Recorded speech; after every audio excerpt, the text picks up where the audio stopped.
Assalamualaikum warahmatullahi wabarakatuh. Salam semangat untuk Sobat Media. Pada video kali ini, saya akan menjelaskan tentang jenis-jenis dan fungsi media pembelajaran. Kenapa? Karena kita sebagai pendidik penting untuk mengetahui tentang seluk-beluk media pembelajaran. Karena media sangat penting untuk membantu kita dalam proses belajar mengajar. Oke? Mari kita simak materi sesi kedua kali ini. Berbicara tentang beragam jenis media pembelajaran, tak lain merupakan hasil dari perkembangan ilmu pengetahuan dan teknologi, yang mana melalui perkembangan tersebut semakin mendorong upaya-upaya pembaruan dalam memanfaatkan hasil-hasil teknologi dalam proses belajar mengajar.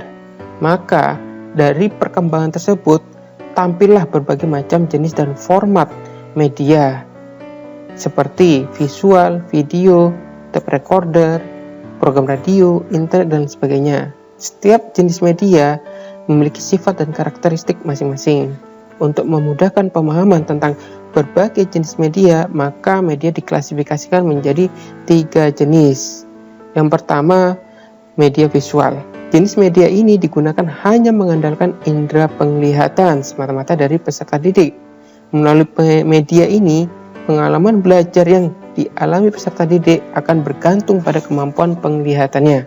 Contoh, yaitu bisa berupa poster, peta, buku, atau media realitas alam dan lain sebagainya. Yang kedua yaitu media audio.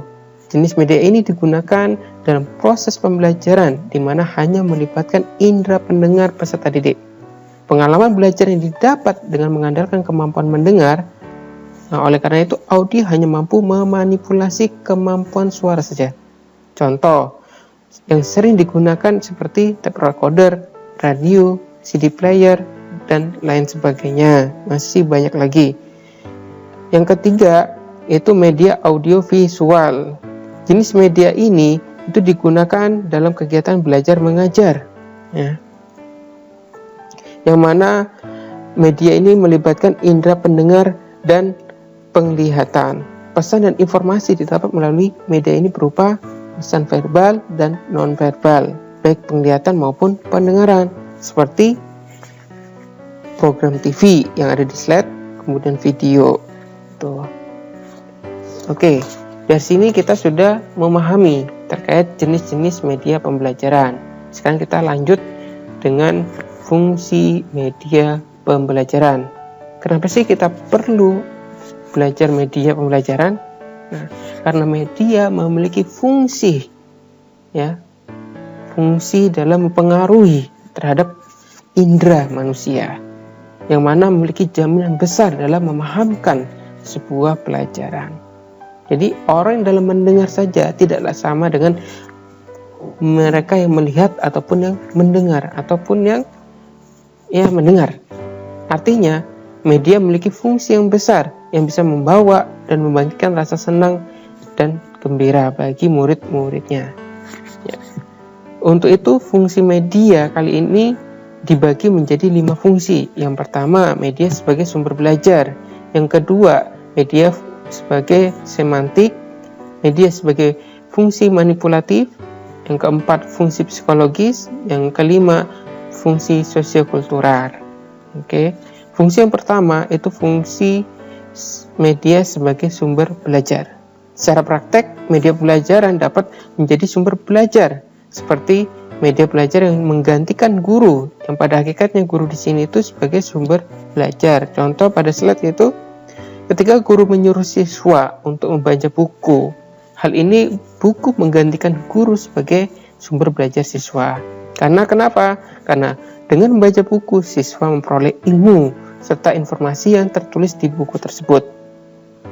Yang kedua, sebagai fungsi semantik. Maksudnya apa?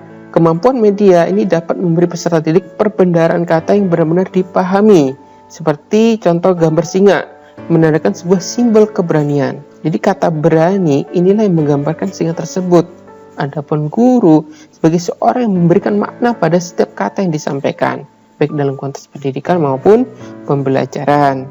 Nah, fungsi yang ketiga itu media pembelajaran memiliki fungsi manipulatif. Artinya apa?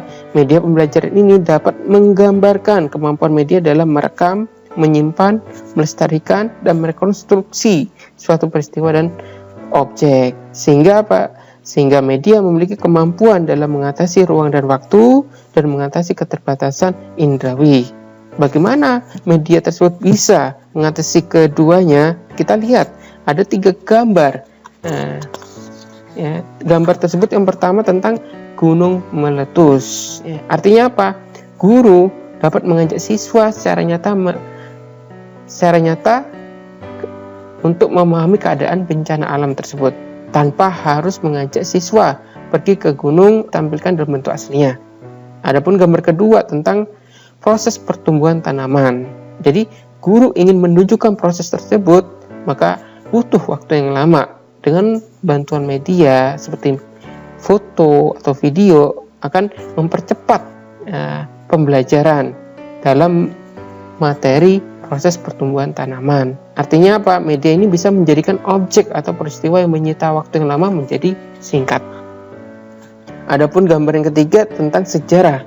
Di sini guru tidak cukup menceritakan peristiwa Aceh di masa lalu, tapi guru harus menghadirkan kembali peristiwa sejarah dengan menunjukkan foto-foto atau film dokumenter sehingga siswa seakan-akan diajak bertamasya ke masa lampau. Oke.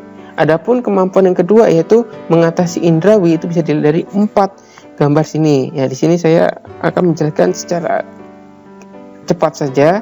Jadi gambar pertama itu menjelaskan siswa ini menggunakan atau mahasiswa menggunakan sebuah mikroskop, di mana siswa ini bisa mengamati benda-benda dalam ukuran kecil atau yang sangat kecil. Artinya apa?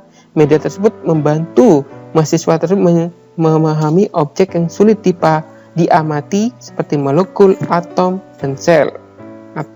Gambar kedua ini tentang proses metamorfosis kupu-kupu. Jadi sebuah perubahan dari ulat menjadi kupu-kupu. Hal tersebut membutuhkan waktu yang sangat lama. Maka dengan menunjukkan sebuah video, siswa tidak perlu menunggu berhari-hari untuk melihat proses peristiwa perubahan dari ulat menjadi kupu-kupu. Artinya media ini bisa membantu siswa dalam memahami objek yang bergerak terlalu lambat atau yang terlalu cepat. Gambar yang ketiga ini seorang siswa yang sedang belajar membaca Al-Quran sesuai dengan kaidah tajwidnya.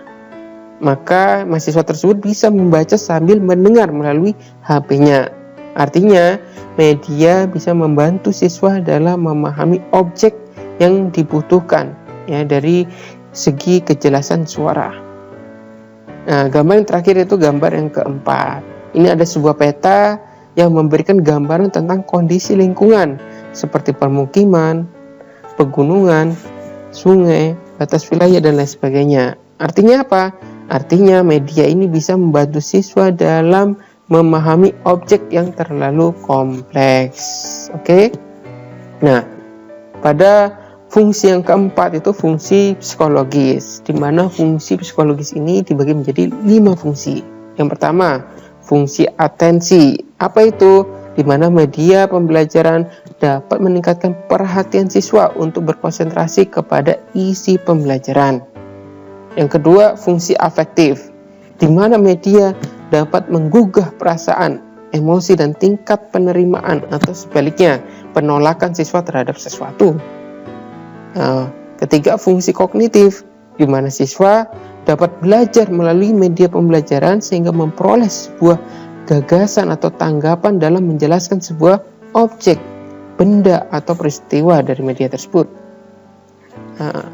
Yang keempat, fungsi imajinatif, di mana media pembelajaran dapat meningkatkan dan mengembangkan imajinatif siswa. Yang terakhir, fungsi motivasi, di mana guru dapat memotivasi siswanya dengan cara membangkitkan minat belajar melalui media yang tepat guna.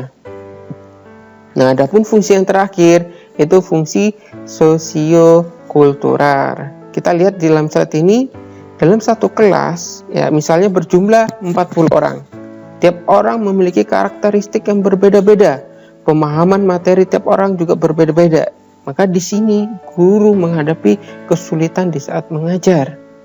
Maka hal tersebut bisa diatasi dengan menggunakan sebuah media pembelajaran. Karena apa? Karena media memiliki kemampuan dalam memberikan rangsangan yang sama, mempersamakan pengalaman, dan menimbulkan persepsi yang sama. Baik, ya, pembelajaran kali ini cukup sekian. Semoga bermanfaat, sobat media semuanya. Selamat beraktivitas kembali dan nantikan video media pembelajaran selanjutnya. Wassalamualaikum warahmatullahi wabarakatuh.